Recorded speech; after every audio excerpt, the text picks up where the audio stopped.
you need a website. So Definitely first. yeah, exactly. Sure. So, but you need that concept as to where you want to go with a website and what you want to be. So I think you have to vet that out. You have to understand where you want to go, because if you put a lot of stuff out there and it's not good, then you're going to a little bit pay the price until you can regroup again. Right. So in my case, I took the time to plan it out a little bit longer. So I didn't go live right away. I really spent the first year researching, understanding. I bought a domain name right away. I decided what my company name was going to be. I went out there, I got the domain name. Okay, boom. I sat on that domain name for months, but that's okay. It's not expensive. It's not an expensive game to get into. And that's important. So Yes. I did that, bought the domain name, which coincided with my business name. So outdoorcovers.ca, Outdoor Covers Canada. Legally, that's what I am, right?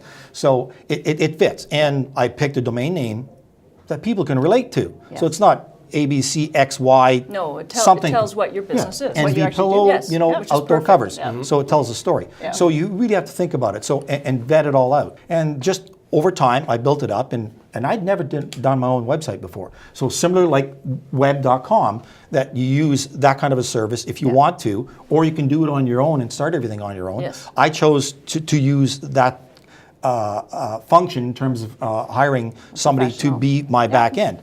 Again, deer in headlights. How do I do this? Well, you can get help from resources like web.com, and they will help you through the process and get it done the way you want to. But I also wanted control myself, because I'm that kind of a person that want to make sure I'd be able to control everything that I do. So I learned the process, right? Entrepreneurs are like that. Yes, we were talking about that earlier, right? I want that. And I learned it. At the end of the day, spend the time, learn it. You're not going to learn it overnight. It takes a while to get it, but you will. The fact is, you will. Just take the time to do it, and you'll get there. When we talk to small businesses and the importance of that first 7 to 10 seconds as someone lands on your website, so many things are happening. They're establishing your credibility. They're you're setting the bar in terms of the quality that you're offering, and you're holding their attention, because the clock starts ticking the moment they land on your site.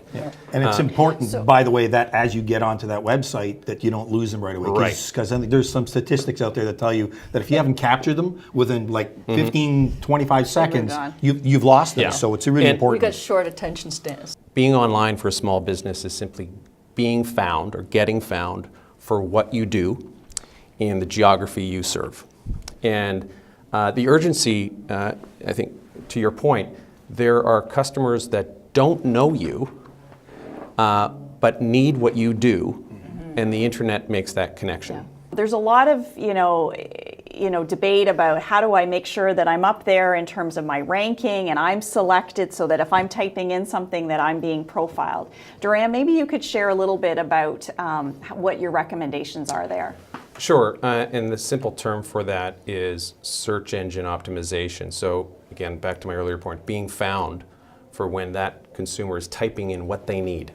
And the applications of that are both on your website and on your social media platforms, and on any directories or business directories, Google My Business, Bing, that you're being very consistent in how you've presented yourself and what your offering is. So an example of a website that you've worked with someone who knows what they're doing, and that not only are they writing copy for each page that reflects what you do, but they're weaving in an appropriate density, they call it, of keywords and keyword phrases.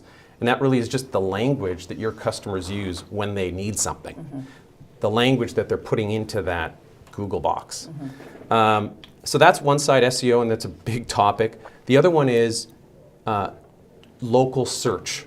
Yes. And local search is becoming more and more prominent. In fact, Google gives it considerable real estate. We all know what it is, but we might not know it by name, but it's when you type in that need, and what presents is a map with some pins. Yes. And 3 local businesses that match that need. And so those listings are called the Google My Business directories, and those are free. So you talk about SEO and pay-per-click and other optimization efforts, those all come at a cost. You can do it yourself, of course, but they're not without their complexity, but the directory listings are free. And so go out and claim them. That's a great small tip. businesses, That's go out and certainly claim for them, yeah. optimize them, make sure they have Yeah. your complete business detail, your hours of operation. Yeah. They have that consistent business description with your key products and services, because that's what's going to tie into their search. Yeah. And just know that you're going to be there in that mobile search, and that functionality, click through to call is there. Yeah. And then what I love is that you click the directions and it pushes to your map, and you put it up on the dash and you just listen to your phone, Yeah. and you get there and they're going to find you. Yeah.